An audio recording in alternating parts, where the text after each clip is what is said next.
How a door came to me. One morning, before the wood pewees were up, I was smoking a mess of fish I had caught in the stream. When I caught more than I could eat, I would bone them, put them on a rack of sticks, and slowly smoke them until they dried out.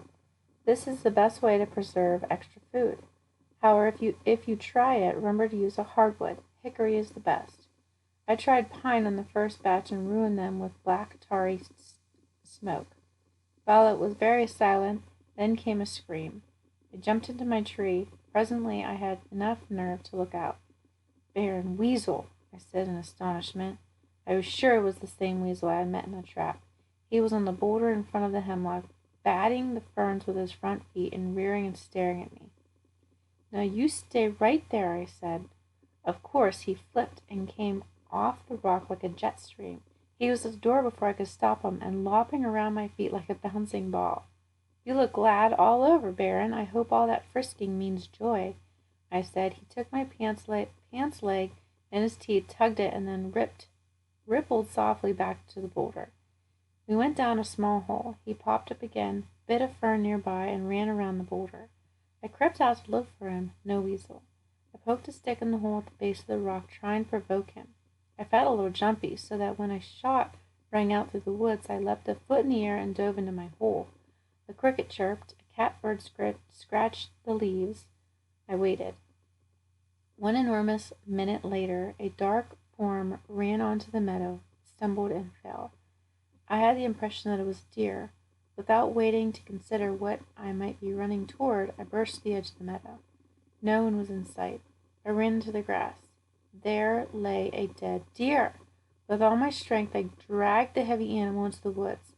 I then hurried to my tree, gathered up the hemlock boughs on my bed, rushed back, and threw them over the carcass.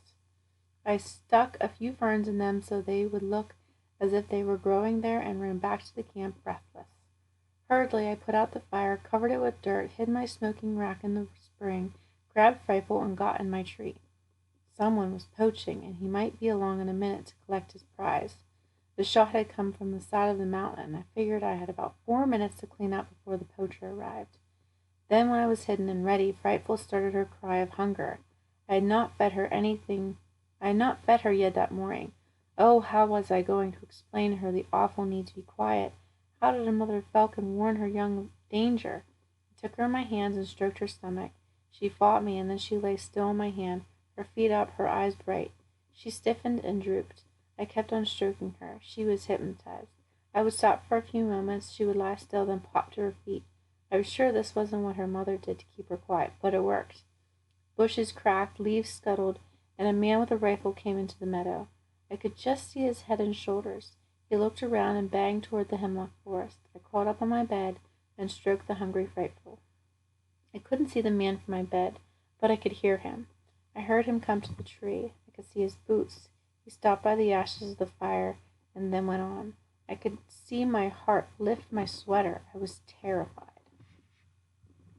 I stayed on the bed all morning, telling the fierce little bundle of feathers in my hand that there was deer meat in store for her if she would just wait with me. Way down the other side of the mountain, I heard another shot. I sure hoped that deer dropped on the poacher's toes and that he would now go home. At noon, I went to my prize. Frightful sat beside me as I skinned and quartered it. She ate deer until she was misshapen. I didn't make any notes as to how long it took me to do all the work that was required to get the deer ready for smoking and the hide scrapped and ready for tanning, but it was many, many days. However, when I sat down to a venison steak, that was a meal. All it was venison. I wrote this on a piece of birch bark. I think I grew an inch on venison. Frightful and I went to the meadow when the meal was done, and I flopped it in the grass. The stars came up, the ground smelled sweet, and I closed my eyes. I heard pip, pop, pop, pop. Who's making that noise? I said sleepily to Frightful. She ruffled her feathers. I listened. Pop, pip. I rolled over and stuck my face in the grass. Something gleamed beneath me, and in the fading light I could see an earthworm coming out of his hole.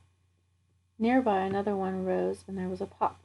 Little bubbles of air snapped as these voiceless animals of the earth came to the surface. That got me to smiling. I was glad to know this about earthworms. I don't know why, but this seemed like one of the nicest things I had learned in the woods.